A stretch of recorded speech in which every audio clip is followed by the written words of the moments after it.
दा दिन दे दा दिन ते ते दा धा धा दे दा दिन दे दा दिन ते ते दा धाटी धाटी दे दा धाटी धाटी दे दा धा धा दे दा दिन ते ते दा। भारत में नृत्य नाटिका की विरासत हजारों वर्ष पुरानी है, जो हमारे समृद्ध सांस्कृतिक विरासत का एक हिस्सा भी है। पूरे इतिहास में इन कलाकारों ने लगातार पारंपरिक रूपों में नए नए आविष्कार और प्रयोग से नवीन शैलियों और तत्वों के साथ नृत्य नाटिका को विकसित किया है। इन अग्रणी लोगों में कोरियोग्राफर शांति वर्धन भी शामिल हैं, जो उदय शंकर के शिष्य और सहकर्मी भी थे, जिनका नृत्य नाटिका में दूरदर्शी योगदान लगभग 7 दशकों से दर्शकों को मंत्रमुग्ध कर रहा है। कैसे? आइए जानते हैं। एक पूरे हिंदुस्तान में बचा हुआ एलबीटी है जो रामायण करता है। यदि भाव की बात कर लें और पंथ की बात कर लें तो भैया रामायण है, कीजिए, उसमें क्या बुराई है। और एक कला, मतलब मुखौटे लगा के रामायण करना, मुझे नहीं लगता कि हिंदुस्तान में कोई दूसरी संस्था करती है। ये बहुत इंपॉर्टेंट है और ये यदि इसका कुछ भी नुकसान होता है तो ये देश का नुकसान है।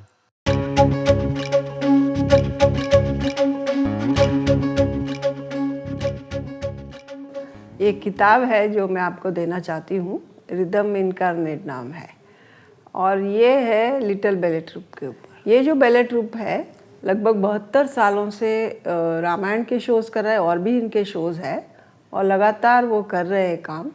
और लगभग 1951-52 में मेरे पिताजी इनसे जुड़े हुए थे और इसी दौरान उन्होंने ये कॉस्ट्यूम्स बनाए थे, सेट्स बनाए थे रामायण के, और यही कॉस्ट्यूम्स और सेट आज भी वे लोग इस्तेमाल कर रहे हैं।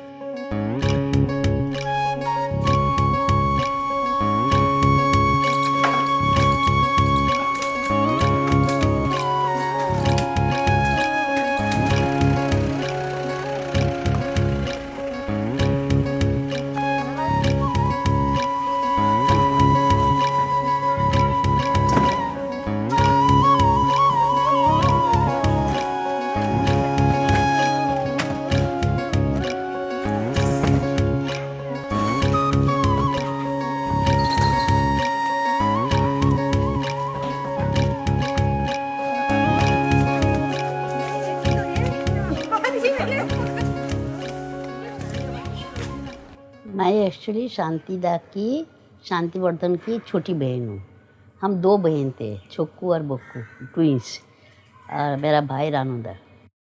तो रामायण क्या चीज़ है, मास क्या चीज़ है, कुछ समझ में नहीं आता था। खेल कूद में देखते रहे। फिर शाम के टाइम पर ऊपर आया, वो चल नहीं सकते थे, उनको ऊपर उठाया लेते। उनका साथ ज्ञान शर्मा करके कोई थे, ऊपर उठाया। फिर हम लोगों को बोला ये पोस्टर करो, खड़ा कर दिया। पैर काटने लगे, पतला पतला पैर थे। तो मेरा बड़ा भाई एक समादा था, मुँह बोला भाई, तो उन्होंने बोला अरे शांतिदा पैर काँप रहा है। बोला चुप, बात नहीं करना। तो इसी तरह फिर 1-2 मोमेंट देखा है। फिर हमारे जो सीनियर टीचर वगैरह थे, अपनी करता और शंकर यादव करके कोई फिल्मी डांसर थे, वो ज्वाइन किया था। तो देखा तो बोला, आपस में बात कर रहे थे तो कानों में आया कि रिदम में तो अच्छा है। तो फिर हम लोगों को ट्रेनिंग देने लगे, वो रामायण का पोर्शन उठाने लगे। रामायण का प्रोग्राम हो चुका था और क्या किस तरह का है तो कठपुतली का मोमेंट सिखाने लगे।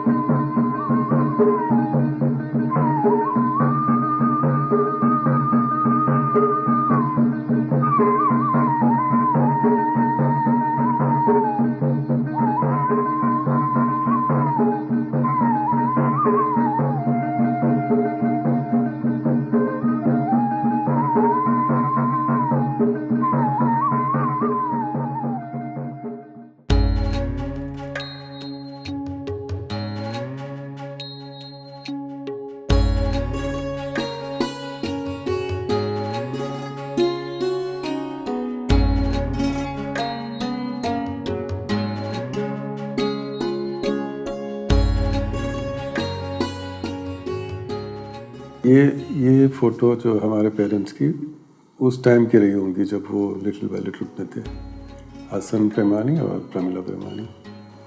और ये इंटरेस्टिंग है आपके लिए, उसी टाइम की शांति वर्धन वहाँ के, और ये चेतन मेरा भाई था बड़ा, शायद बिल्कुल मुश्किल से चल पा रहा है, तो 11-12 महीने का होगा, और ये उनका एक पप्पी था वहाँ पे।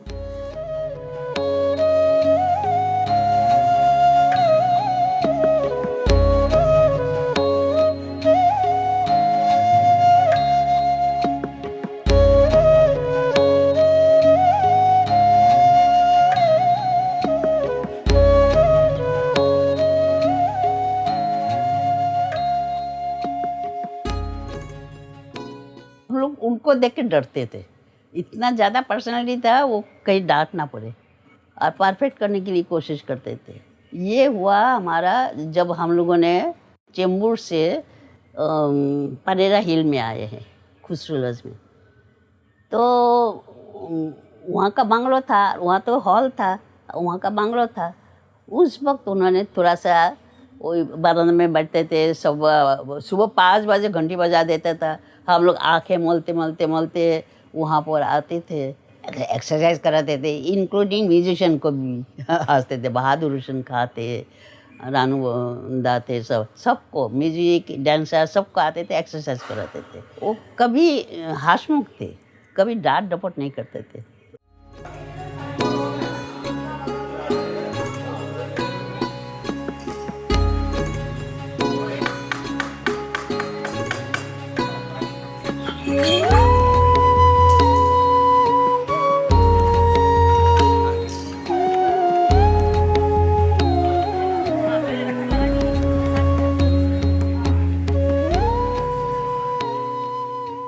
रामायण के सेट्स भी उन्होंने खास से बनवाए थे, जैसे पैनल है सारे और दोनों तरफ इस्तेमाल होते हैं, तो जो जैसा दृश्य है उस हिसाब से लगा दिया। जुलूस का है तो वैसे ही पैचवर्क से वही बनाया हुआ है, पैनल के ऊपर वो लगा दिया। फिर दूसरा दृश्य आया, उसको पलट दिया तो वो उसके हिसाब से बन गए। तो सेट्स भी बहुत सरल है, ऐसे आसानी से इस्तेमाल किए जा सकते हैं और वही सेट्स आज भी चले आ रहे हैं। उसमें भी वैसे रंग भी उसी तरह से इस्तेमाल हुए हैं, जैसे मेले के प्रसंग में है जो बहुत ही ब्राइट कलर्स है, जैसे तोते हैं हरे रंग के, फ्लावर्स है तो वो भी पीले रंग के।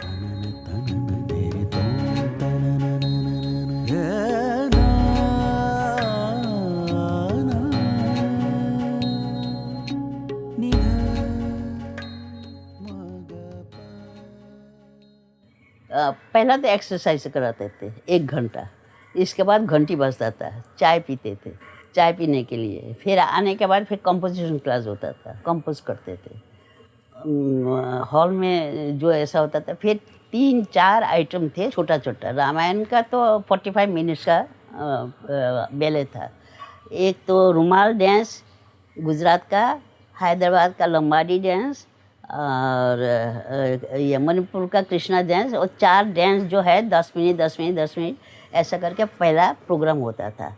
इसके बाद रामायण का शुरू होता था। देटे देटे देटे दागे ना नागिन खेता दुम खेता गड़गड़े तुम, देटे देटे देटे दागे ना नागिन खेता दुम खेता गड़गड़े तुम, ता देने देने देने देने देने देने ता करता देना ता देने देने देने देने देने देने ता करता देना ता देने देने देने देने देने देने ता करता देना ता देने देने देने देने देने देने ता करता देना देंदा देने तग ता देने तग देंदा देने तग ता देने तग देंदा देने तग ता देने तग देंदा देने तग ता देने तग देंदा देंदा देंदा देंदा देने तग देने तग देंदा ती तग तग टिकड़ तग तग तड़िन ता ता तड़िन तग दे ता तड़िन। एक एक कैरेक्टर को 5-5 रोल करना पड़ता था, कॉस्ट्यूम चेंज करना, वो करना ये करना, इस तरह का चलता था। तो हम लोग को फुर्सत ही नहीं होता था, चाय पी के भागता था, नाश्ता करके भागते थे, खाना कब घंटी बजता था, खाना खा के फिर हमको 1 घंटा भी रेस्ट नहीं मिलता था। फिर 4 बजे घंटी बजता था, फिर हम लोग आके मलते मलते मलते क्लास ज्वाइन करते थे।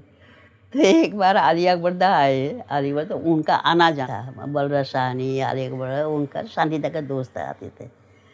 तो हम लोग को प्यार करते करते पूछा तुम लोग कब सोते हो? शांतिदा का जवाब था वो खारे खारे भी सोता। तो रात को 12 बजे के बाद फिर कॉस्ट्यूम सिलाई सिलाई मतलब हाथ का सिलाई, जो ये स्टेज का जो पर्दा वगैरह है वो हाथ से सिलाई करते थे और पेंटिंग करते थे।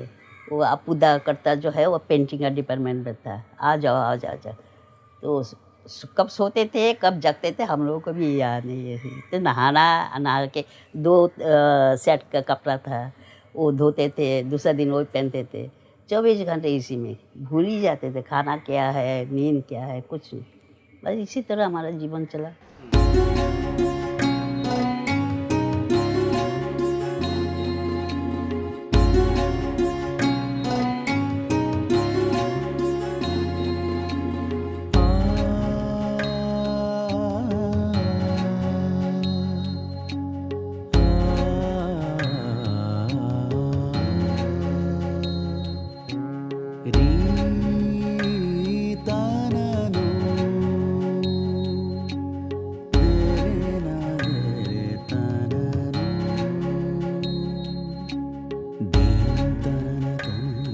कॉस्ट्यूम्स और सेट्स मेरे पिताजी ने बनाए थे और वही कॉस्ट्यूम्स वही सेट्स आज भी इस्तेमाल हो रहे हैं। ये देखकर बड़ी खुशी हो रही है।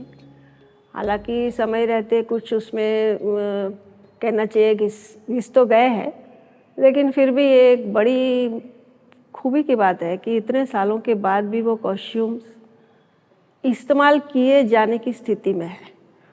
तो मुझे लगता है कि कुछ खास बातें हैं जो बतानी ज़रूरी है कि क्यों इतने सालों तक ये कॉस्ट्यूम्स अभी तक टिके हुए हैं। तो पहली बात तो ये कि वो जूट से बने हुए हैं। अब आज के ज़माने में जूट बहुत ही पॉपुलर हो गया है सामग्री के तौर पर, लेकिन मुझे लगता है कि उस ज़माने में जूट का इतना प्रयोग नहीं होता था, खास करके कॉस्ट्यूम्स में। और ये सारे कॉस्ट्यूम जो है जूट से बनाए गए हैं। जूट को पहले रंग के, मतलब उनको जिस रंग में कॉस्ट्यूम बनाना है पहले उसे रंगा जाता था, फिर उसमें से कटिंग करके कॉस्ट्यूम्स बनाए गए हैं, इसीलिए आज तक टिके हुए। रामायण का जो पहला दृश्य है मेले का, वहाँ सभी तरह के लोग आते हैं। वो देख के आपको लगता है कि हमारे देश में जो विविधता है, धर्म, भाषा, जाति, हर तरह के लोग वहाँ दिखाई देते हैं। पर आप उसको कैसे आइडेंटिफाई करते, पहचानते कैसे हैं? उनकी वेशभूषा देखकर, क्योंकि वहाँ कोई कुछ बोल नहीं रहा है, भाषा भी नहीं आपको पता है, तो वो वेशभूषा से ही पहचाने जा सकते हैं। जैसे वहाँ पर राजस्थानी औरतें हैं, पंजाबी औरत है, एक असम की है, उसे असम स्टाइल की वो साड़ी पहनी है, एक मुस्लिम लड़का है जिसने टोपी पहनी है। तो ये अलग अलग वेशभूषा आपको पहले ही दृश्य में मिलती है। एक खास बात है कि उन्होंने रामायण के प्रत्येक दृश्य को समझा और उस हिसाब से पात्र की वेशभूषा बनाई है। चिड़िया कैसे चलता है, इम्प्रोवाइजेशन करने के लिए सब आर्टिस्टों को छोड़ दिया। तो किसी ने कौवा का मूवमेंट किया, किसी ने हिरन का मूवमेंट किया, किसी ने बत्तख का मूवमेंट किया, किसी ने कछुआ का मूवमेंट किया। 4 फ्रेंड थे वहाँ पर। तो हिरन, कछुआ, कौवा और कबूतर 4 फ्रेंड थे। तो वो कैसा चलता है वो देखता था वहाँ बैठे बैठे, कुर्सी से उठता नहीं था, बैठे ही रहते थे। तो फिर हम लोगों ने मूवमेंट निकाले। तो बोले इसका मूवमेंट, जो कौवा का मूवमेंट उसने किया वो करो। कौवा का मूवमेंट मैंने निकाला था, हिरन का मूवमेंट गुल ने निकाला था, कछुआ का मूवमेंट ज्ञान शर्मा ने निकाला। इस तरह का सारे आर्टिस्ट का कंट्रीब्यूशन था। फिर उन्होंने, उनका दिमाग में शायद बन चुका था, तो लेकिन देखना चाहते थे क्या क्या कैरेक्टर किसके कैसे कैसे डिवाइड कर सकते हैं। तो उन्होंने पूरा पंचतंत्र बनाया, ऐसे बैठे बैठे बनाया। तो उनका जो एसेशन था, जो पावरफुल था, अपनी करता शंकर यादव।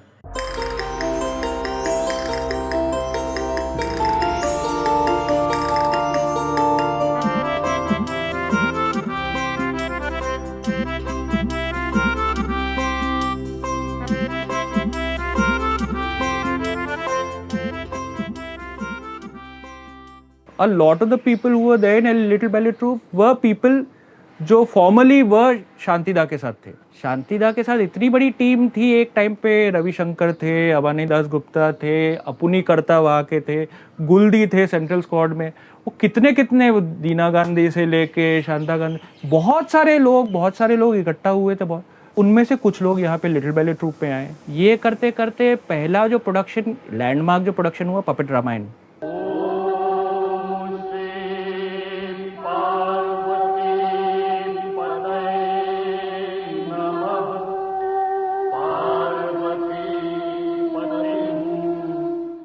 ह्यूमन पपेट्स की जो बात है तो उसमें वेशभूषा के संदर्भ में ये कहना होगा कि मेरे पिताजी ने खास ध्यान में रखा कि शरीर का कोई भी अंग दिखाई ना दे, जैसे कठपुतली का भी होता है वैसे ही। तो यहाँ पर देखिए जो मास्क पहनते हैं पीछे बाल भी दिखाई नहीं देते, वहाँ भी कपड़ा है, बालों को बांध लेते हैं। ऊपर से शुरू कीजिए, नीचे हाथ में भी उनके मोजे हैं जो कॉस्ट्यूम की स्लीव्स जो बाहें हैं उसके अंदर छिपा लेते हैं और एक ऊपर कड़ा आ जाता है तो क्लिप जैसा हो जाता है, तो हाथ भी नहीं दिखाई देते।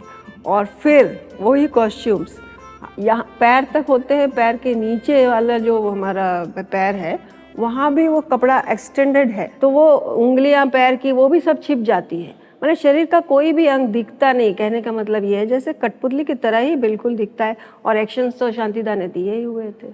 कुछ मणिपुरी स्टाइल का नृत्य में प्रभाव है, तो इसलिए वेशभूषा में भी इस बात का ध्यान रखा गया है कि जो लहंगा है उसके नीचे उन्होंने एक रिंग बिठा दिए ताकि वो फूला हुआ रहता है लहंगा। और जब आर्टिस्ट वो एक्शन करते हैं, कोई भी मुद्रा करते हैं, तो वो बड़ी एनहांस होकर दिखाई देती है क्योंकि रिंग है, कपड़ा फूलता है और ऑडियंस को वो पूरा व्यू अच्छे से दिखाई देता है। इवन कॉस्ट्यूम्स के जो डिज़ाइन है वो भी दिखाई देते हैं। खास करके जो मेरे पिताजी की एक आप कहे कि बहुत मनपसंद डिज़ाइन, वो टेम्पल स्टाइल, पता नहीं उस वक्त उसे कुछ कहते थे कि नहीं, पर आजकल तो बहुत फेमस है, उसे टेम्पल स्टाइल की डिज़ाइन कहते हैं। तो वो आपको दिखाई देगी हर एक उनके कॉस्ट्यूम में, बॉर्डर पे जो है टेम्पल स्टाइल का बॉर्डर दिखाई देगा। कितनी खूबसूरत कॉस्ट्यूम्स हैं, मतलब कॉस्ट्यूम डिज़ाइनर लोगों को देखना चाहिए उस तरह के प्लेस। वो रेफरेंस हैं, कई नाटक, कई इस तरह की चीज़ें होती हैं जो रेफरेंस बनती हैं। वो एक बहुत बड़ा नाटक है जो रेफरेंस बन सकता है बहुत सारी चीज़ों के लिए। राम और सीता, लक्ष्मण, वो उन सभी जैसे आर्य जाति के जो लोग हैं उनके मांस आपको अलग दिखाई देंगे, और जो रावण है उनके आसपास के जितने लोग हैं उनके मांस अलग है। यानी आर्य लोगों के मांस आपको छोटे दिखाई देंगे, उनके रंग भी थोड़े सौम्य है, हल्के रंग हैं। लेकिन रावण और जैसे हम उन्हें अनार्य असुर कहते हैं, तो बड़े साइज़ में भी बड़े हैं, उनके रंग भी अलग है, बहुत ही रंग गहरे रंग है, जैसे या तो ग्रे है या ब्राउन कॉफ़ी रंग के जैसे। और उनके आप रावण और उनके मांस में देखेंगे दांत उनके दिखाई देते हैं, या बहुत ही जैसे गुस्से में हो या खींच, तो या जो उनकी मन की भावना है वो मांस में दिखाई देती है। बहुत सारे लोगों का क्वेश्चन होता है कि अरे मास्क लगा दिया, अभी कैसे एक्टिंग करेगा? शरीर एक्टिंग करेगा भाई। वो मास्क, जब शरीर एक्टिंग करेगा तो मास्क अपने आप एक्टिंग करेगा। उदास है, हंसना है, और इतना बड़ा बेले, इतने सारे एक्टर्स बेले के, इतने और बेसिकली बुनियादी रूप से जो डांस फॉर्म है, बेले फॉर्म है, उसमें तो अभिनेता को रोज़ रिहर्सल करनी पड़ती है या रोज़ बॉडी को वैसे ही रखना पड़ता है, तो ज़्यादा जोखिम भरा काम है।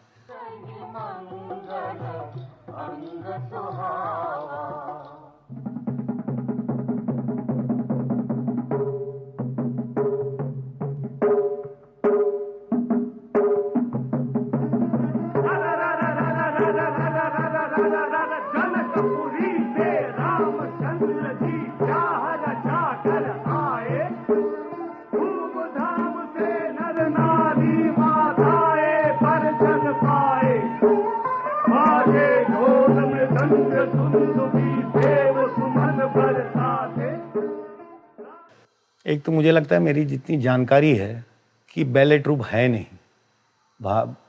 पूरे हिंदुस्तान में बैले ट्रूप होंगे तो बहुत गिनती के बैले ट्रूप हैं।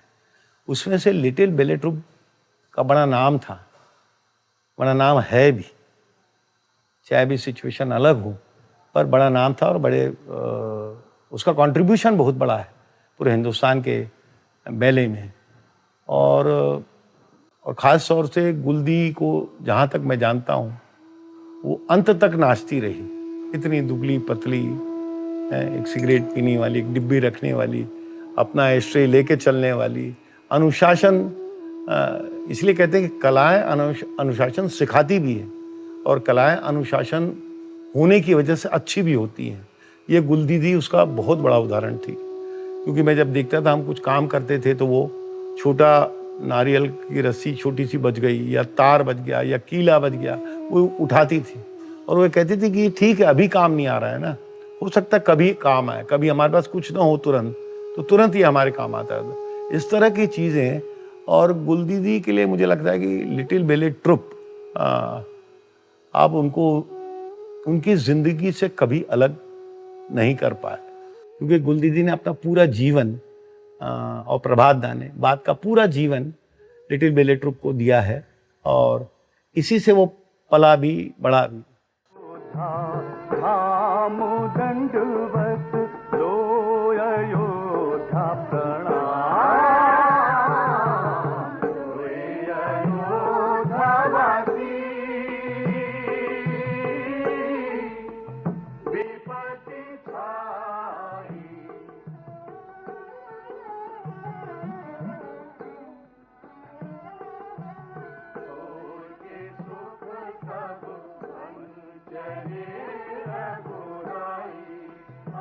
तो फिर अचानक बलराज साहनी, राज कपूर जी सब लोग ने डिसाइड किया उनको कुछ बीमारी क्या होता था हम लोग को समझ में नहीं आते थे।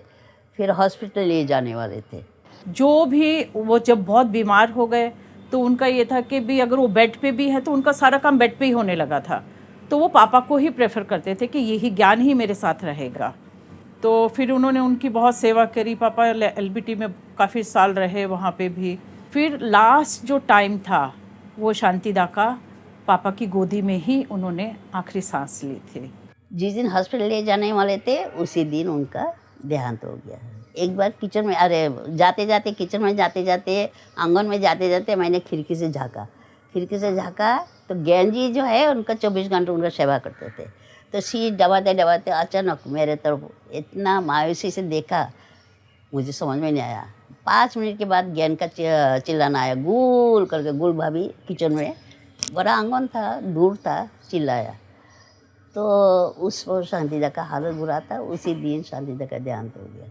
तो फिर बहुत सारे जो मुल्क राजा आनंद से लेके जितने बड़े बड़े लोग थे सब लोग आए, फिर उनको शरीर को कंधा दिया। तो इसके बाद हमने सोचा कि शायद ग्रुप टूट गया, कहाँ जाएंगे, क्या करेंगे।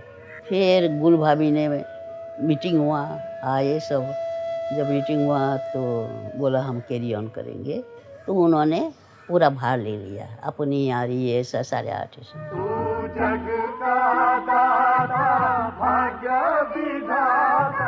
तुझसे न कोई पार पाया, नैया हमारी थे बंधहारे, तू धन्य हो दोनों भैया।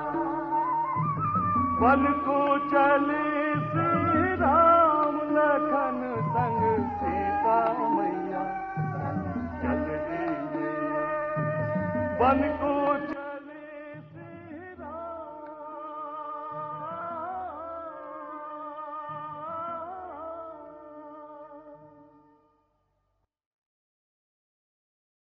इसके बाद 55 से लेके हम लोग टूर ही करते रहे। नेपाल गए, रशिया में यूथ फेस्टिवल में गए, एक बार नहीं 2 बार गए, यूथ फेस्टिवल में गए।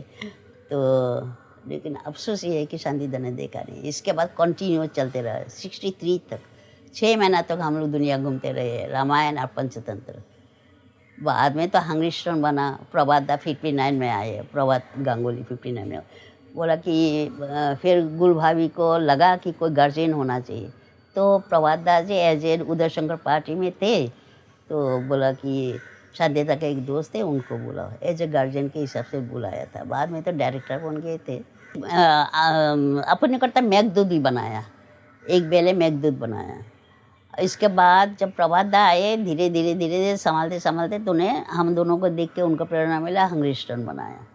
तो हंग्रिस्टन इतना अच्छा बना था कि हम दोनों बहन इतना लोगों को धोखा दिया। पूरा ऑडियंस जैसे कि छोको का एंट्री होता तो एग्जिट करता, मेरा एंट्री होता। कलेक्टर जो है वहाँ का जो मेन कैरेक्टर है कलेक्टर, वो हैरान है। वो भूत बंगलो जैसा कहानी था हंग्रिस्टन का। तो इस तरह करके ऑडियंस भी हैरान, क्या हो रहा है कुछ समझ में आता। बाद में क्योंकि एक ही ड्रेस, एक ही मेकअप, एक ही चेहरा, तो पागल थे इस लोग। हंग्रिस्टन इतना सक्सेस हुआ था तो वो लेके हम लोग बेरूत में गए थे। उस वक्त बेरूत, लेबानन, मोरक्को, वो सब जगह गए थे। Imagine a group from Gwalior, Bhopal going to Argentina. We didn't even know on the map where Argentina was those days. And this is 1988. They have been to Argentina. They have been to tours of Europe. They have been to many countries. And everywhere, the puppet Ramayana was something even other countries copied. I have seen productions in Czechoslovakia. I've been to Yugoslavia, even in Japan. They said, why we didn't get this idea before? I said, इसलिए आपको भारत में ही जन्म लेना चाहिए. जो उनका प्रेम था वो शांतिवर्धन जी के लिए, वो प्रेम से ज़्यादा मुझे लगता है कि समर्पण था. आप किसी से आज की तारीख में ये अपेक्षा शायद नहीं कर सकते कि सिर्फ इसलिए ब्याह करना कि मैं आपकी सेवा कर सकूं. आप मृत्यु की गोद में जब जाते हैं तो आपको ये एहसास हो कि आपके लिए कोई जिएगा, आपका नाम आगे लेके जाएगा. ये गुलदी ने किया.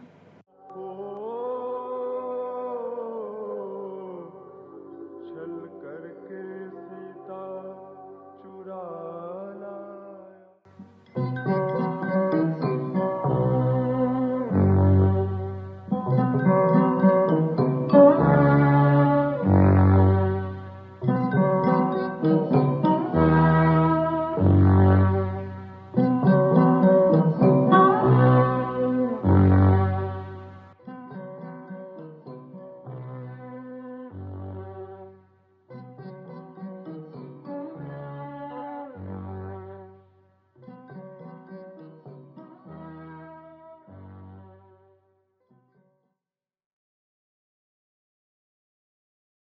LBT या रंगश्री लिटिल बैले ट्रूप का जो इतिहास में जो उसकी जगह है वो तो अतुलनीय है.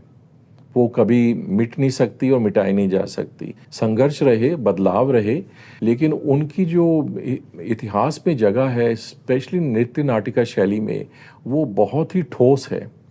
क्योंकि ठोस ये होता है कि आप एक प्रोडक्शन को तो बहुत साल चला सकते हैं. जैसे आप सोचिए स्वैन लेक चल रहा है तो चल रहा है, पीढ़ी पीढ़ी वही चल रहा है बोलशॉय में. लेकिन हर प्रोडक्शन में बुनियादी तरीके से कोई नयापन हो, हर प्रोडक्शन में कोई अलग बात हो, म्यूज़िक हो या कॉस्ट्यूम हो या उसका डिपिक्शन हो, हर शैली में ट्रीटमेंट अलग हो हर प्रोडक्शन में. ये क्रेडिट लिटिल बैले ट्रूप को बहुत बड़े पैमाने पे जाना चाहिए था. गया नहीं शायद इसलिए कि दो कारण रहे. एक तो डिस्प्लेसमेंट. जब एक पौधा एक मिट्टी से निकल के दूसरी मिट्टी में लगता है तो उसको जड़ें पकड़ने में टाइम लगता है, समय लगता है. तो आप बॉम्बे से भोपाल आ रहे हैं, भोपाल से ग्वालियर आ रहे हैं, ग्वालियर से दिल्ली आ रहे हैं, दिल्ली से फिर भोपाल जा रहे हैं, तो उसमें आपके 20-30 साल 40 साल एक बुनियादी रूप से जड़ें पकड़ने में लग गया. दूसरा, एकदम देश का माहौल बदल गया. हिस्टोरिकली इतिहास में ये हुआ कि जब इन्होंने शुरुआत की तब हम प्री इंडिपेंडेंस में थे, और जब तक ये इन्होंने जब जम के आए स्टेज पे तो काफ़ी वो जो थीम्स थी जैसे डिस्कवरी ऑफ इंडिया है या बाकी हैं वो हिस्टोरिकल प्रोडक्शंस थी. वो फिर उनका महत्व धीरे धीरे 1960 1970 में 1980 में कम होता गया. जबकि पंचतंत्र ऐसा सब्जेक्ट है या रामायण ऐसा सब्जेक्ट है कि वो हमेशा एवरग्रीन है, हमेशा ही वो उसका हम लोग आनंद लुत्फ ले सकते हैं. तो little ballet troupe, nothing was little about it. Ballet in a big way they did a lot to contribute to, and I think their place in history is assured even if they did not get the due as much as they should have. तो मेरे पिताजी बहुत close थे प्रभात दास से और गुलदी के साथ, जो उनके संस्थापक रहे. शांतिदा के साथ बहुत क्लोज थे. देने देने देने देने देने देने ता करता देना धा देने देने देने देने देने देने ता करता देना धा देने देने. इनकी कंपोजिशन क्लासेस होते थे. हर एक कोई अलग अलग कंपोज करता था थीम्स पे और हर मंथ दिखाते थे. तो ये सारा अल्मोड़ा का ये देखिए, ये बड़ा इम्पॉर्टेंट है because this was the national theatre which was being conceived in Almora. और ये एक स्टेप्स थे माउंटेन के, और इसमें ये टेम्परेरी थिएटर बनाया था. इसमें शैडो प्ले हुआ था. नैरोविन ईयर में तो डिपार्टमेंट ऑफ एजुकेशन था, और जॉब बहुत सारे जो कल्चरल इंटरवेंशंस हुए हैं या तो प्राइवेट सोर्स से आए थे या फिर मिनिस्ट्री ऑफ एजुकेशन में से आए थे। और जो मेरे बाबा बताते थे कि नेहरूवियन टाइम में एक ये था कि बहुत सारे इंस्टीट्यूशंस बने, सपोर्ट भी हुए, इन्वेस्टमेंट्स भी हुए, but what he used to say कि he was ambiguous on the issue that which will be the centralized body which will support culture, and but वो चले गए 64 में, I mean untimely death, absolutely untimely death। तो वो चीज़ अधूरी रह गई। तो इंस्टीट्यूशंस बन गए हैं, प्राइवेट सेक्टर भी सपोर्ट कर रहा है, गवर्नमेंट भी किसी न किसी वे में आ गई है सपोर्ट करने में, चाहे वो एकेडमीज़ बनाई हुई या साहित्य एकेडमी या फिल्म में या थिएटर में क्या है, but it's very minimal, but support has started. But where exactly the central source, तो अब फिलहाल में तो वो मिनिस्ट्री ऑफ एजुकेशन में, बट लेट 60s में जब मिसेस गांधी के टाइम पे डिपार्टमेंट ऑफ कल्चर बना था with in the purview of the Ministry of Education. So culture was seen as part of education. It was at a department level, not at a higher level. उसमें Dr. Mrs. Kapila Vatsayam was the first person who took it over in terms of advisor, in terms of, और उसमें interestingly the first grant scheme का जो support आया था वो group के लिए आया था, and that was for LBT. So ballet group की इतनी अहमियत थी उस टाइम पे, although the grant was very small, but it helped people to work from morning till evening as a group in a commune in Gwalior.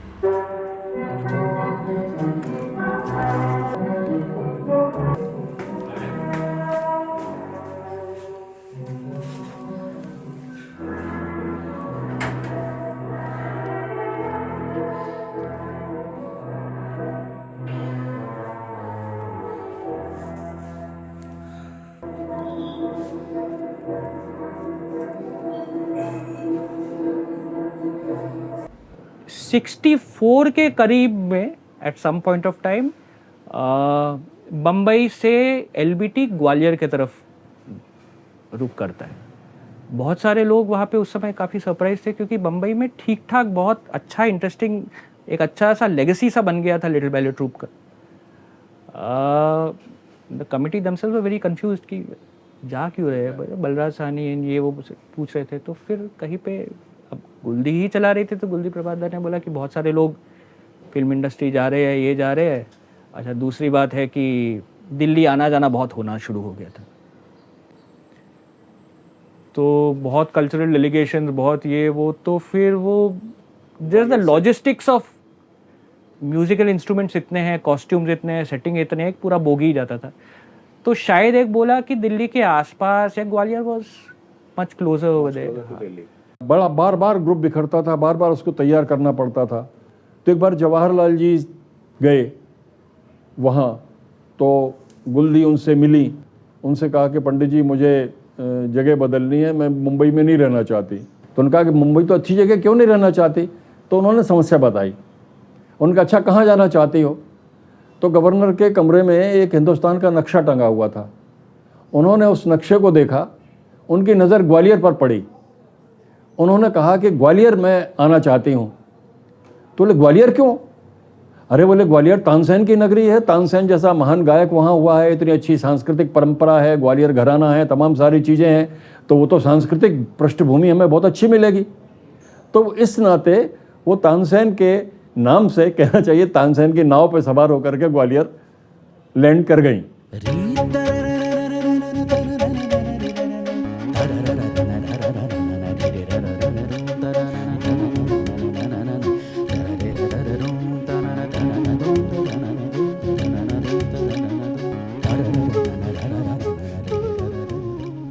Gwalior का महारानी ने हम लोगों को लिटिल बैले ट्रूप को ऑफ़र किया था कि हम ज़मीन देंगे आपको, आप लोग इधर आके सेटल कीजिए। फिर जैसा वो गुल भाभी से पता लगा कि ये एक्चुअली क्या होता है, यहाँ वहाँ से 24 घंटा लगता है, ग्वालियर से 4 घंटा लगता है दिल्ली। तो ग्वालियर इसीलिए शिफ्ट किया, लेकिन आर्टिस्ट लोगों ने बोला हम लोग नहीं जाएंगे, क्योंकि बॉम्बे का आदत हो गया।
1964 से 1984 तक तो रंगश्री लिटिल बैले ट्रूप का जो आवास प्रैक्टिस सब कुछ चल रहा हुआ है। एक छोटा सा एक एरिया हमारा सरदार पटेल छात्रावास, जैसा जवाहरलाल नेहरू ने उसको शिलान्यास किया था, गोविंद वल्लभ पंत ने उसको उद्घाटन किया था। 64 से ये एलबीटी के ऊपर दे दिया था उन्होंने। उसका कम से कम 300 रुपया किराया था उस जमाने। अभी तब तक लोग जाने तक उसी में चल रहा था। पहले हम लोग का प्रणाम करके एक्सरसाइज होते थे। उसका बाद आधा पौने घंटे के बाद मूवमेंट्स को क्रिएट कैसा करना, उस हिसाब से सबसे करवाते थे प्रभात, करीब 1 घंटा 1.25 घंटा। उसके बाद हम लोग को ब्रेक देते थे। बस सब नीचे चला के अपना थोड़ा फ्रेश वगैरह, कोई सिगरेट पीने वाला है, पानी पीना है, सब उस करते 15-20 मिनट। फिर धीरे से हम लोग के उस हॉल में पहुँचते। इधर एक साथ कितने दिन प्रैक्टिस करते हैं? 16 मिनिमम 16-18 आसपास होते थे आर्टिस्ट। 20 तक हुआ है, मिनिमम 16 ही था मेरे घर से। 8 लड़कियाँ 8 सब इसी इसमें चलते थे।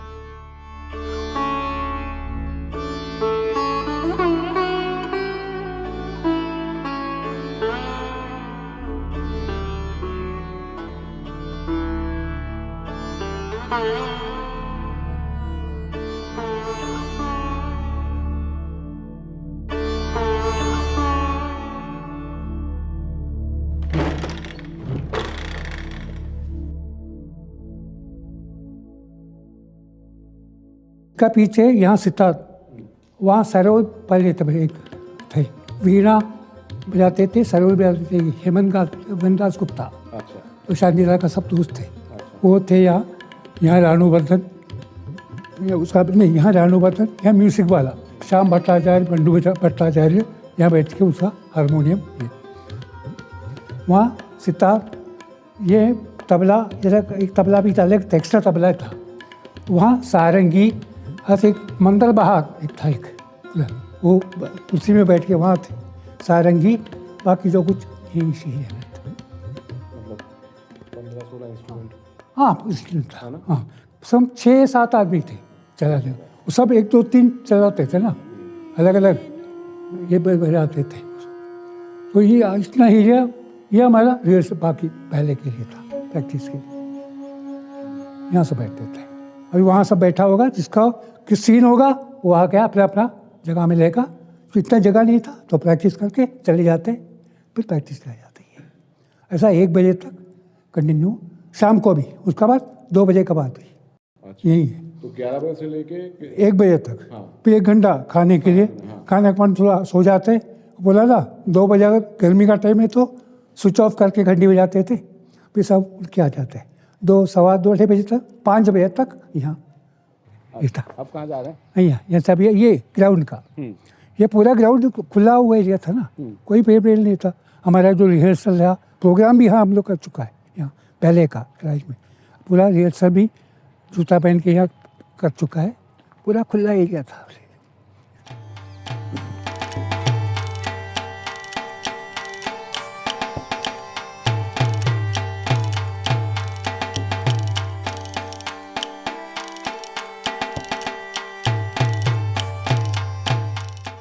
ये है 78 में यहाँ प्रभादा ने काग भगोड़ा का एक शॉर्ट बैले किया था।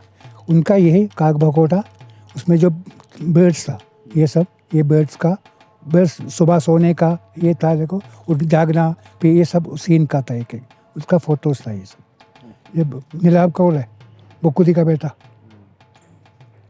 ये गुलदीदी, ये प्रभादा। प्रभादा ने हमें कभी भी कोई चीज़ खड़े होके करके नहीं दिखाई। हम जब नाटक में उनके साथ काम करते थे तो वो हमारे पात्र को लेकर कोई ना कोई एक स्टोरी बनाते थे और वो स्टोरी हमें सुनाते थे ताकि हम उस पात्र को पकड़ पाएँ कि वो पात्र क्या कहना चाहता है। ये प्रभादा की बहुत बड़ी खासियत थी।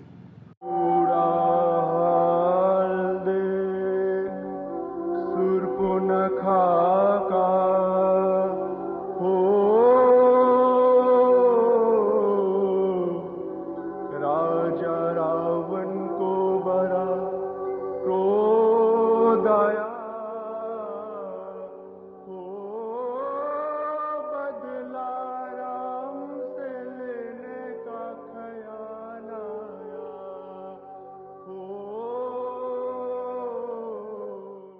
तो आप कब जुड़े एलबीटी के साथ, कौन से साल में?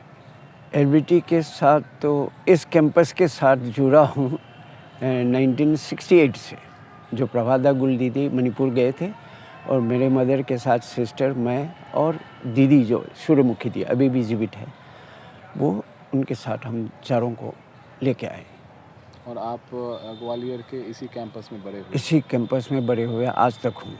जैसे एलबीटी ग्वालियर से भोपाल चला गया, हाँ, तो इस बात को लेके आपको क्या कहना है? आपको क्या इस बात का दुख है? दुख तो बहुत दुख है, क्योंकि फैमिली, एक जॉइंट फैमिली टूटा है, तो मेरे सामने टूटा है, तो बहुत दुख तो है।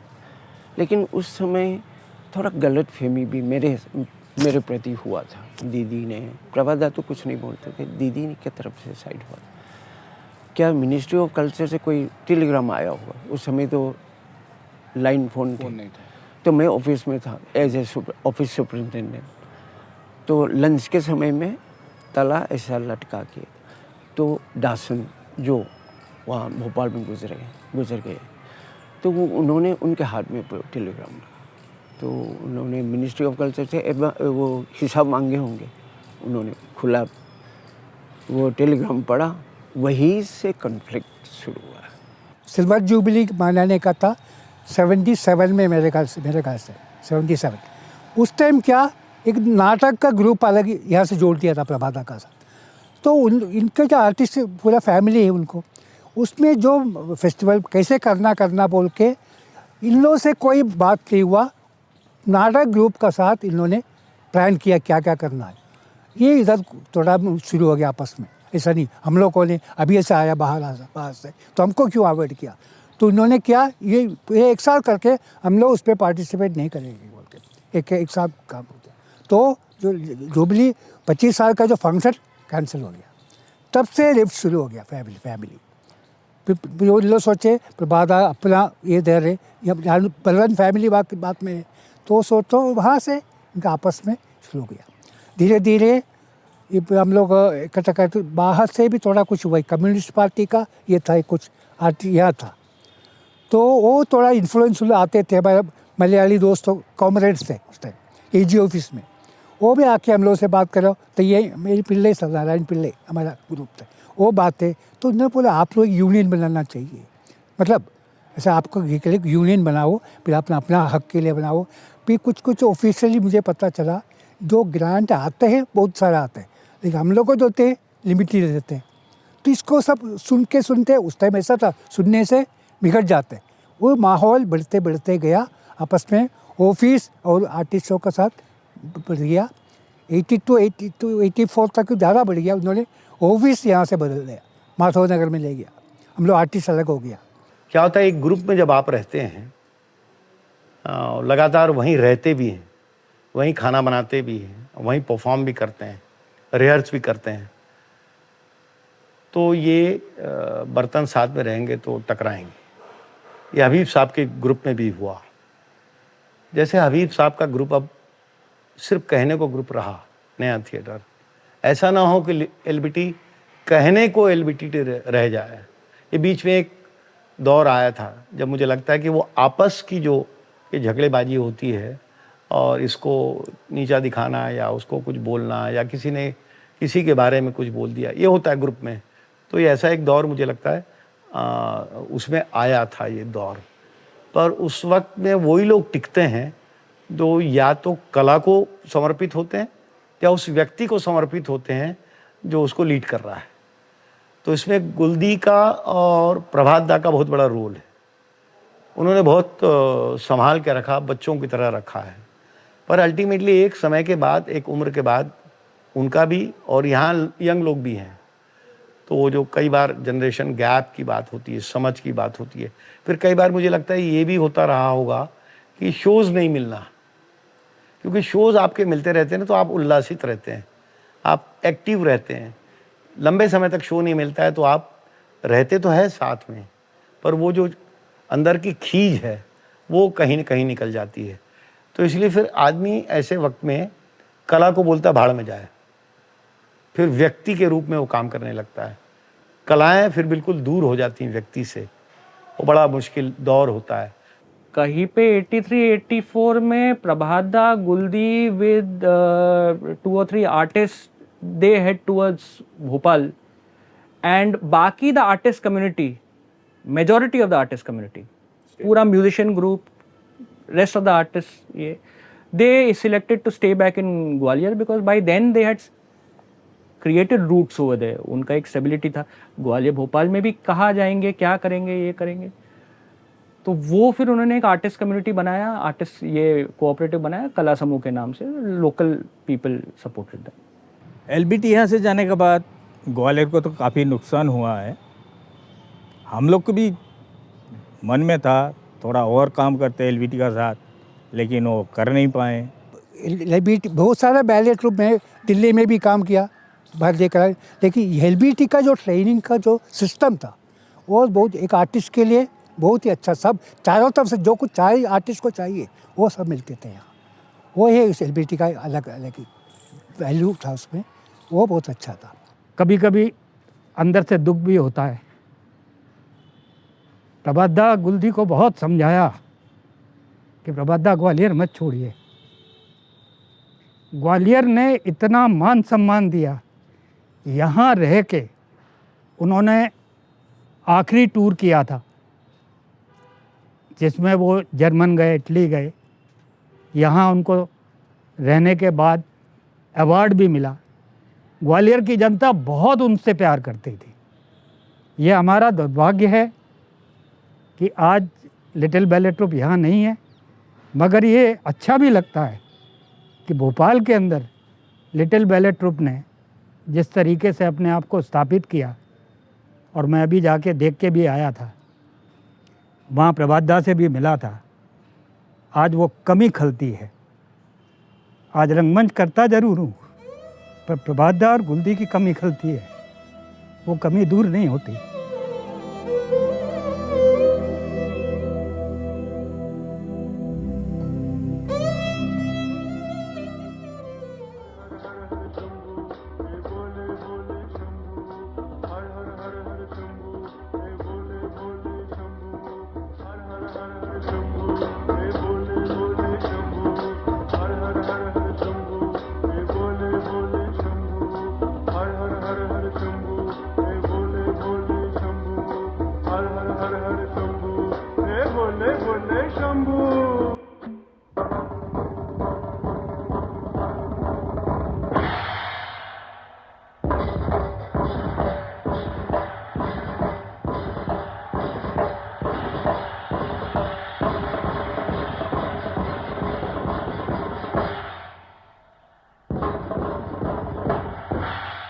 सागमा मंगनी रे ना मगमसा मगमसा मगमनी मगमनी निधानी मा निधानी मा मगमगजानी साधनी दजा.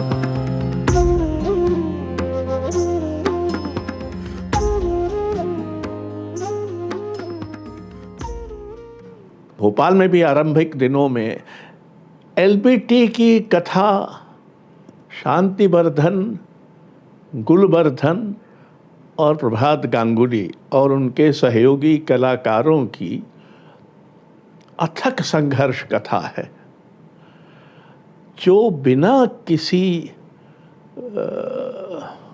व्यापक वित्तीय समर्थन के और इप्टा का जो एक रूप था कि सब लोग साथ रहेंगे. इप्टा एक तरह का कम्यून थी. उसमें ये सब लोग कलाकार लोग, एक अंधेरी में कोई बंगला था, उसमें सब लोग साथ रहते थे, साथ खाना खाते थे. तो वो एक तरह से एलबीटी में ये सामुदायिकता बनी रही. तो सामुदायिकता, अथक संघर्ष, अदम्य रंग जिजीविषा, और फिर उस शांतिवर्धन की जो शैली थी उसका कल्पनाशील विस्तार, एक बार प्रभात दा ने कहा कि हम चाहते हैं कि तुम एक बेले की स्क्रिप्ट कर दो। अच्छा, तब तक ये नहीं मालूम था कि बेले की स्क्रिप्ट क्या चीज़ होती है, क्योंकि ड्रामा तो लिखा था, नाटक लिखा था, पर बेले स्क्रिप्ट समथिंग एल्स। मतलब बेले की स्क्रिप्ट तो खुद कोरियोग्राफर तय करता है, यानी कोरियोग्राफर बनाता है। तो खैर ये हुआ कि बताएं कि कैसे कैसे क्या होगा। तो वही जो अभिमन्यु वाली चक्रव्यूह की जो स्क्रिप्ट की गई, तो उसमें दादा ने कहा कि एक उड़िया महाभारत है और उसकी कथा उनने सुनी थी। उड़िया महाभारत तो देखी नहीं थी, पर वो कथा सुनी थी। तो उन्होंने कहा कि ये कथा इसमें जोड़ दो। तो खैर वो स्क्रिप्ट बनी, जो अभी भी होता है, तो अब प्रतिशोध की आग के नाम से होता है। और वो दादा ने जो प्रोडक्शन किया वो बहुत ही सुंदर हुआ, उस समय भी बहुत अच्छा हुआ। और उसमें जो वार सीन होता था वो शेडो प्ले की तरह होता था, और कुछ आगे होता था मंच पे और कुछ शेडो प्ले होता था। तो वो इसलिए अलग था कि कुछ महाभारत जो हमारी जो महाभारत है उससे, और कुछ उड़िया महाभारत की कथा उसमें मिक्स थी। तो वो पहला बेले था जो मैं रियली एक्सपीरियंस था, यानी मतलब पहला अनुभव वही था कि कैसे बेले की स्क्रिप्ट होती है। फिर लिटिल बैले ट्रुप पर से एज एन इंस्टीट्यूशन, एक संस्था के रूप में जाना 1985 में जब बंसी कौल जी के साथ एक नाटक किया, मोची की अनोखी बीवी, तो वो उन्होंने किया तो था रंग विदूषक उनकी संस्था से, लेकिन बहुत सारी चीज़ें उन्होंने लिटिल बैले ट्रुप से ली थी। जैसे कोरियोग्राफी पूरी लिटिल बैले ट्रुप ने की थी, कॉस्ट्यूम्स शायद पूरी की पूरी लिटिल बैले ट्रुप की थी। और उस वक्त पहली बार डांस की मूवमेंट्स के साथ कोई नाटक करने का मुझे मौका मिला। कम से कम मैंने उसके पहले कभी नहीं किया था। तो प्रभात दा ने खुद ने मुझे वो स्टेप्स सिखाई कि कैसे वो गांव का प्रधान कैसे आना चाहिए, और पूरी रिदम देते हुए उन्होंने उस बात को कहा। एक ज़मीन एलबीटी के पास थी देहरादून में, उस ज़मीन के ऊपर बहुत ध्यान नहीं दिया था बहुत लंबे समय तक। तो वो ज़मीन जो है कुछ लोगों ने कब्जा कर लिया था। बड़ी मुश्किल से उस ज़मीन से कुछ समझौता करके पैसा मिला। उस पैसे के साथ यहाँ एक छोटा सा ओपन एयर थिएटर बना। ओपन एयर थिएटर ही बन सकता था, और एक कार्यालय भवन बना उनका। तो उसके बाद में फिर गतिविधियाँ चलने लगी, यहाँ काम होने लगा। और लेकिन यहाँ कम से कम ये फ़ायदा था कि चूँकि राजधानी थी, बहुत सारे सोर्सेज थे, तो कुछ शो ग्वालियर की तुलना में यहाँ ज़्यादा मिलने लगे और थोड़ी इनकम भी होने लगी। लेकिन ये वह समय था जब प्रभात जी और गुलदी दोनों ही अपने उम्र की ढलान पर थे। उनकी शक्तियाँ क्षीण हो रही थीं, लेकिन जज्बा कायम था। लेकिन जज्बे से शरीर नहीं चलता। तो बहुत सारी चीज़ें होती हैं, तो बहुत सारे लोगों ने मदद भी की। बंसी आए थे, बंसी ने तो अपना काम ही रंगश्री लिटिल बैले ट्रुप में ही शुरू किया था, एनएसडी से निकल करके ग्वालियर में। फिर यहाँ भी वो उनके साथ जुड़े, उन्होंने भी मदद की।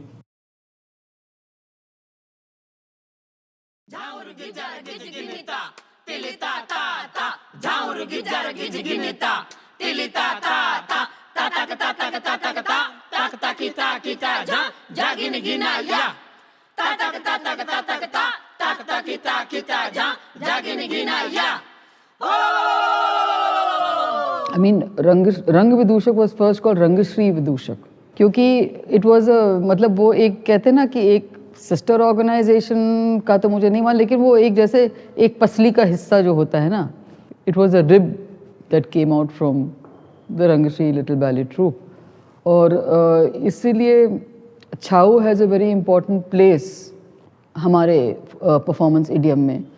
और शायद वहीं से बहुत सारी चीज़ें, प्रभात दा ने भी बहुत काम किया, और भरत भाई तो थे ही, प्रेम गुप्ता जी वो भी थे। तो ये एक तरह का ये परिवार ही रहा है।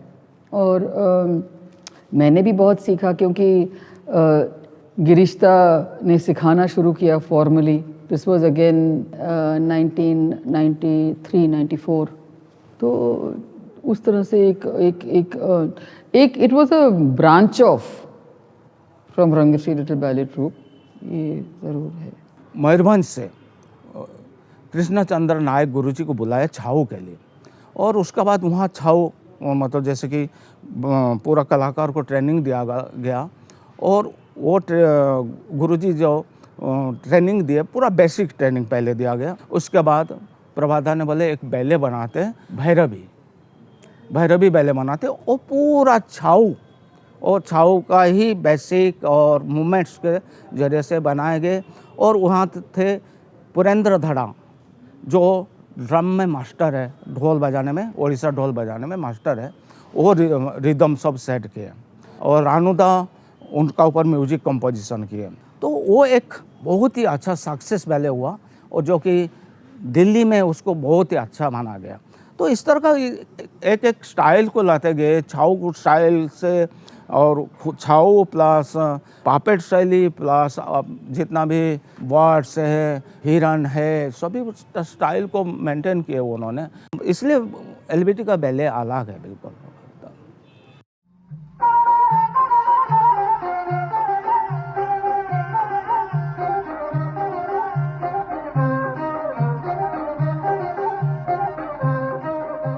जब हम लोग अपना रोल करते हैं तो हम लोगों को अपनी कॉस्ट्यूम पहले से तैयार करके रखनी पड़ती है कि किसके बाद क्या पहनना है, और इसके बाद हम लोग एक एक करके पहनते हैं। और क्यों को भी देखते रहते हैं कि हमारा म्यूज़िक है, हम लोगों को एंट्री लेनी है इस समय सब, और पूरा अपना दिमाग एकदम म्यूज़िक पे रहता है, कपड़ों में रहता है कि कॉस्ट्यूम में कहीं गड़बड़ ना हो जाए, स्टेज पे कहीं खुल नहीं जाए, और हमको कहाँ से एंट्री लेनी ये भी दिमाग में रखना पड़ता है, और फिर जाके अपनी जगह जाके खड़े हो जाके एंट्री लेते हैं।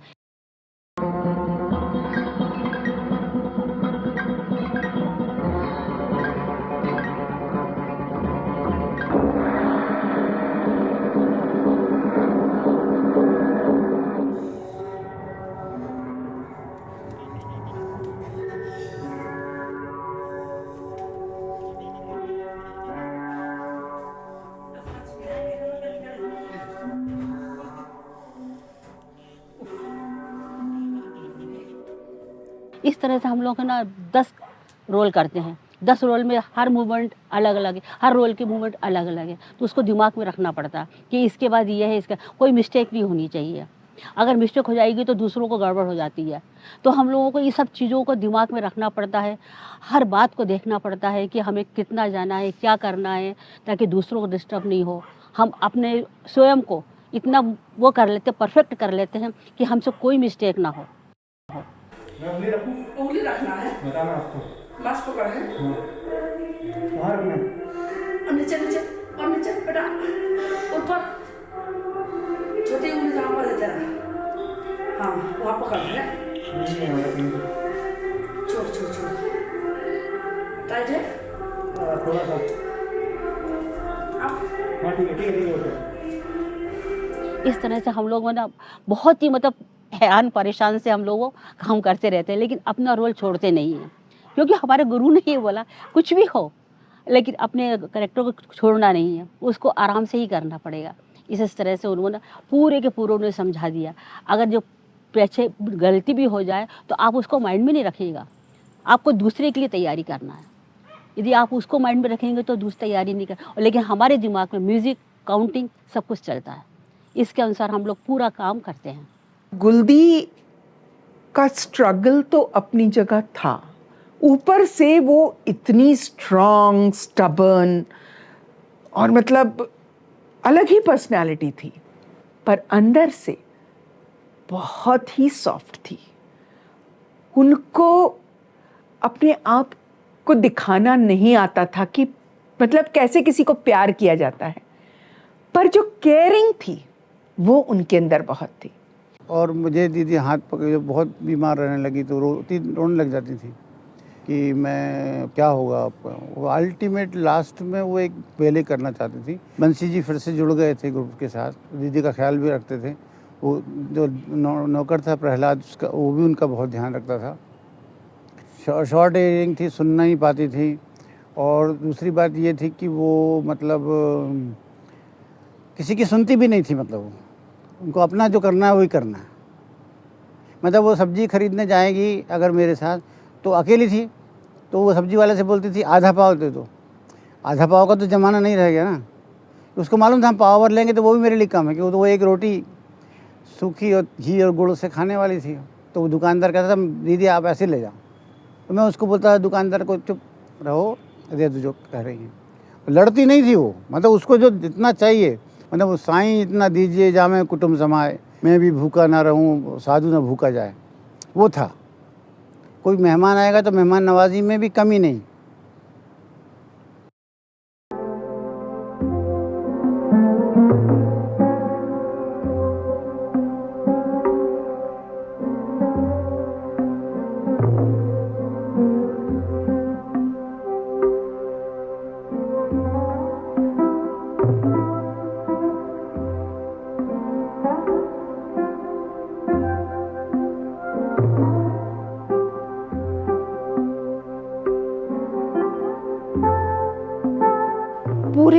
पूरे समय जब भी उनसे बात करो, कहीं ना कहीं वो शांतिवर्धन जी की बात करती थी।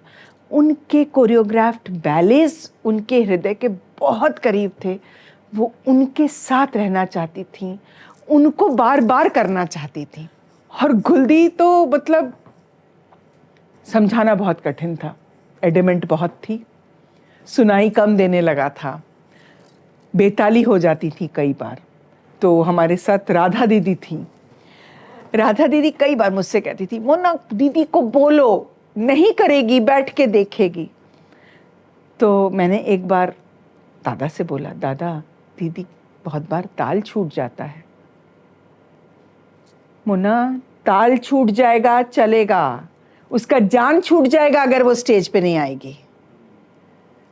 तो ऐसे गुलदी के लिए क्या बोलें। और दादा ने भी पूरी रिस्पेक्ट, कभी नहीं बोलते थे वो। दीदी कितना भी आगे पीछे पैर हो जाए, फिर दीदी को भी समझ में आया, देख के करती थी साइड में सबके साथ, और करती रही वो। दीदी हॉस्पिटल में एडमिट थी। रात को मैं उनके पास जाती थी, मतलब उनको देखने रहने के लिए जाती थी दीदी के पास। तो दीदी ने रात का करीब 1 बजे मुझे बुलाया, बोले दीपू इधर आओ। फिर मैं गई। फिर दीदी बोलती है, मेरा हाथ पकड़ के बोलती है, बोलते बेटा मैं एलबीटी को इतना साल, मतलब 52 से इतना यहाँ तक मैं मतलब लेके आई हूँ। इसके बाद तुम वादा करो कि तुम सब लोग मिलके इस लिटिल बेले ट्रूप को आगे लेके चलोगे। और दीदी का यही आखिरी ख्वाहिश थी, क्योंकि जो 21 नवंबर का रात को वो सोई, 22 नवंबर में जब जागी, उनका फिर मुंह नहीं खुला और नहीं बोल पाई दीदी।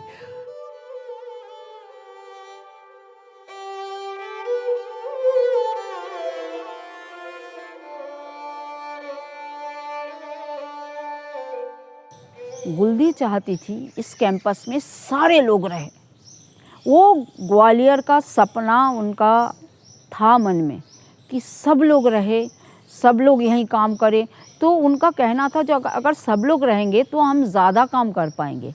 हमें आने जाने का टाइम, फिर क्या हुआ, वो 10 मिनट लेट आया, उसको जल्दी जाना है, उसको घर के लिए सब्ज़ी लेना है, उसको ऐसा है। तो घर और कला के बीच में वो जो आ गया ना, ज़रूरतें बढ़ गई और कला कम हो गया है। तो ये मेरा अनुभव है। तो काम धीरे धीरे डिले होता गया, शिथिल होता गया। जो काम हम लोग एक ही रिहर्सल जो है ग्वालियर में 8-8 घंटे करते थे, वो 4 घंटे भी नहीं होता था। फिर उसमें भी वो थक गए, वो आज छुट्टी ले लिया, वो बीमार हो गया, मतलब ये सब चलता रहा। ग्वालियर में कोई छुट्टी नहीं लेता था, कोई बीमार नहीं होता था। 99 तक 2000 तक बहुत अच्छा सा चलता रहा, जब तक प्रभादा गुल दीदी, गिरीश दा, माधोदा, ये सब लोग मतलब, और सीनियर आर्टिस्ट भी जो सब लोग थे हमारे, तो बहुत अच्छे से ग्रुप चलता रहा। और एक एक बैले को लोग देख के मतलब अचंभित हो जाते थे। तो धीरे धीरे उसके बाद जब नए लोगों ने आना शुरू करा तो वो कोई मेहनत करना ही नहीं चाहते थे। 2 दिन आए, उनको फिर चले गए, उनको पकड़ के लाना पड़ता था, बुला के फ़ोन करना पड़ा रहा। आजकल भी यही हालत है, अगर 1-2 घंटे भी दे दें तो बहुत बड़ी बात है। प्रश्न ये था कि गुल दीदी के बाद कौन ग्रुप को संभालेगा। गिरीश मोहंता सीनियर आर्टिस्ट थे, उन्होंने टेक ओवर कर लिया, लेकिन अनफॉर्चुनेटली 1.5 महीने के अंदर ही उनकी भी डेथ हो गई और फिर से ग्रुप एक गुरुविहीन हो गया। जो सीनियर आर्टिस्ट हैं अभी भी ग्रुप में, वही ग्रुप की देखभाल कर रहे हैं, वही वीडियो रिकॉर्डिंग से सारे बैलेस का रिहर्सल कराते हैं। पर जो कमिटमेंट पहले आर्टिस्ट लोगों में था वो अब नहीं है। ग्रुप को सरवाइव करने के लिए हमने बहुत कोशिश की कि 3-4 बार हमने बाहर से गुरु बुलाए और उनसे 2-3 बैले हमने कोरियोग्राफ कराए, जो आज भी हम लोग कई बार शोज़ करते रहते हैं।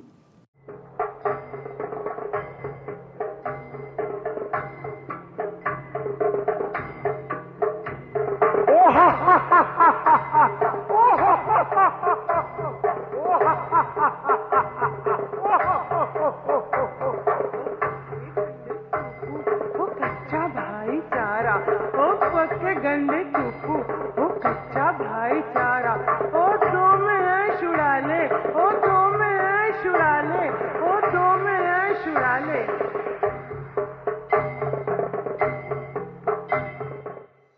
लिटिल बैले ट्रूप कहीं ऐसा ना हो कि एक नाम और इतिहास की वस्तु रह जाए। मध्य प्रदेश सरकार जबकि कलाओं के बारे में बड़ा ध्यान रखती है, भारत भवन उसने बनाया सरकार ने, अभी फिल्मों के लिए कुछ करती हैं और बहुत सारी चीज़ों के लिए बहुत कुछ करती हैं, साहित्य के लिए करती हैं, कविता के लिए करती हैं, थिएटर के लिए करती हैं, नृत्य के लिए करती है। लिटिल बैले ट्रूप के लिए मुझे नहीं लगता कि उन्होंने एक ज़मीन देने के अलावा कुछ किया हो, क्योंकि इस तरह के जो डांसर्स होते हैं जो बैले ट्रूप में काम करते हैं, यदि लगातार उनको शोज़ मिलते रहें आसपास हिंदुस्तान में, तो वो ट्रूप जिंदा भी रहेगा और वो बैले जिंदा भी रहेगा।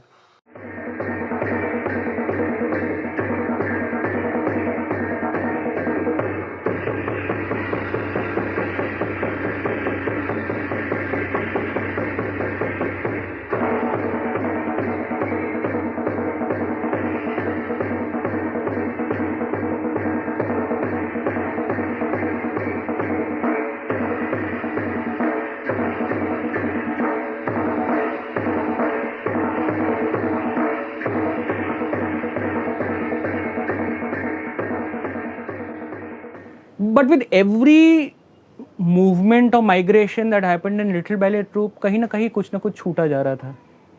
A number of senior artists थोड़े से छूट गए थे बम्बई में, वेल विशर्स, वो एक पूरा इकोसिस्टम। ग्वालियर में जाके एक नया फिर से इकोसिस्टम बनाते हैं, फिर वहाँ से 84 में जब जाते हैं तो म्यूजिक डिपार्टमेंट छूट जाता है,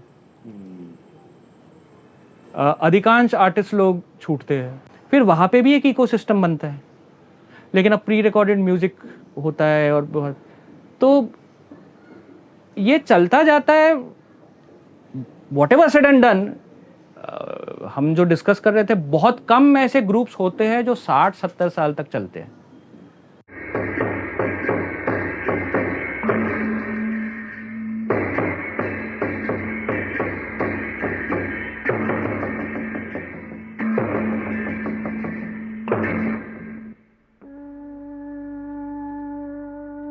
ये गलत भी हो सकता है, कोई इसको नकार भी सकता है, पर मेरा जितना संस्कार है थिएटर का और सिनेमा का, कई बार क्या होता है कि हम अपनी पीढ़ी तैयार नहीं करते हैं, हमको हमारी पीढ़ी तैयार करनी चाहिए।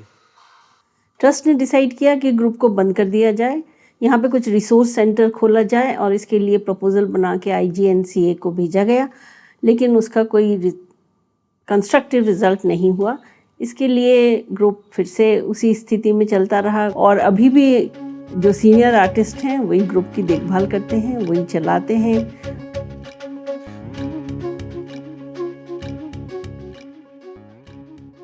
बार बार जहाँ भी मौका मिला हम लोगों ने इसको शोकेस करने की, क्योंकि इसको शोकेस करने का मतलब हम एक अच्छी सी चीज़ लोगों को दिखा रहे हैं और अच्छी चीज़ों को बढ़ावा देता रहता है। उसकी निरंतरता को बनाए रखना भी हम लोगों की जिम्मेवारी है कि हम कैसे उन चीज़ों को, अभी ये हम कई सारी चीज़ों के साथ कर नहीं पा रहे हैं। ये दुखद है कि हमारा आर्थिक स्ट्रक्चर या हमारा राजनीतिक स्तर और ये सब चीज़ें जो हैं, इन सब चीज़ों को जो है इनके प्रति इतनी सेंसिटिव अभी तक नहीं हो पाई है कि वो जिन चीज़ों को बचाना चाहिए उसकी निरंतरता बढ़ानी पड़ेगी, उसके लिए अवसर बढ़ाने पड़ेंगे। तो लिटिल बैले रंग ट्रूप के पास इसने एक जो है एक अलग तरह की विधा में जो है प्रयोग की गुंजाइश को पैदा किया है, जहाँ की हम रंग बिरंगे ढंग से जो है एक स्थायी प्रस्तुति के रूप में चीज़ों को ले जा सकते हैं, नया नाट्य वेद लिख सकते हैं, नया रंग वेद लिख सकते हैं। शांतिवर्धन जी में एक अच्छी बात यह है कि उन्होंने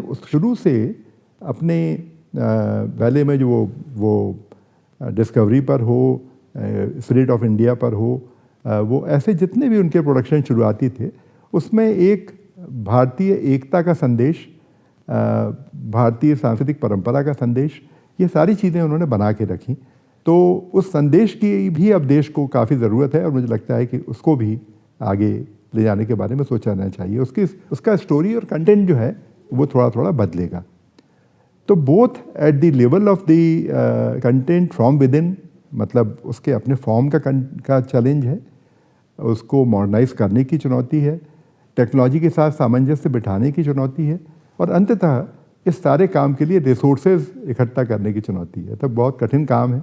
मैं निकटता से देखता रहता हूँ, हर समय संघर्ष जारी रहता है, पर LBT सर्वाइव कर रहा है। मुझे लगता है कि अपने आप में यही एक बहुत बड़ा उसका अचीवमेंट है, और उसके अलावा वो लगातार योगदान कर रहा है, सातत्य बनाए रखा है, कंटिन्यूटी बनाए रखी है, ये भी उसका एक बड़ा योगदान है।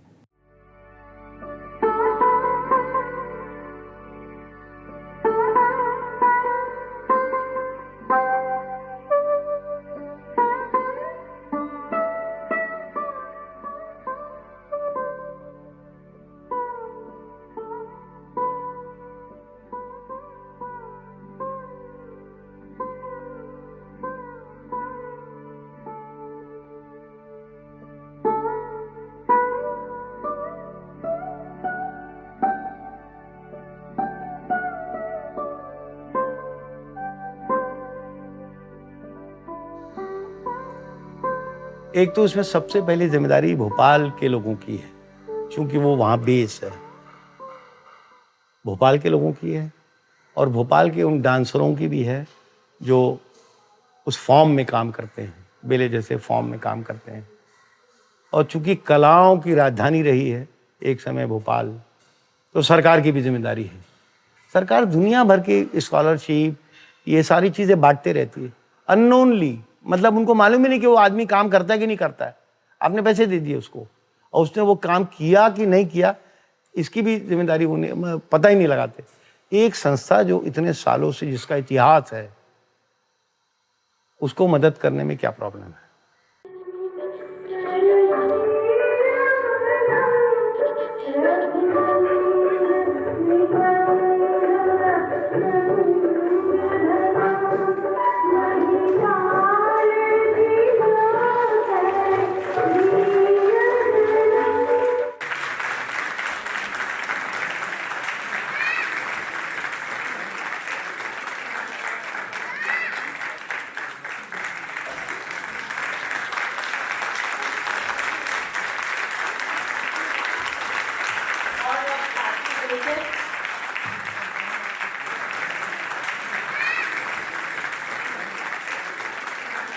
कि लिटिल बैले ट्रूप को आने वाले 100 साल तक अगर लेके जाना है तो एज एन आर्टिस्ट आप सब लोगों को क्या चाहिए?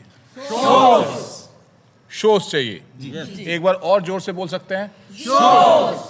कोशिश तो बहुत है कि ग्रुप चलता रहे। इसके लिए बाहर से कई बार कोरियोग्राफर्स को बुलाया जाता है और उनसे नए नए बैलेज कोरियोग्राफ कराए जाते हैं। बिंदु जुनेजा हमारी जो ओडिसी डांसर हैं प्रख्यात, वो हमारी मेंटर हैं, लेकिन फिर भी जो गुल दीदी और दादा की कमी है वो पूरी नहीं हो सकती, उसे कोई फुलफिल नहीं कर सकता।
पद ग रे ग प सा रे ग ध सा रे ग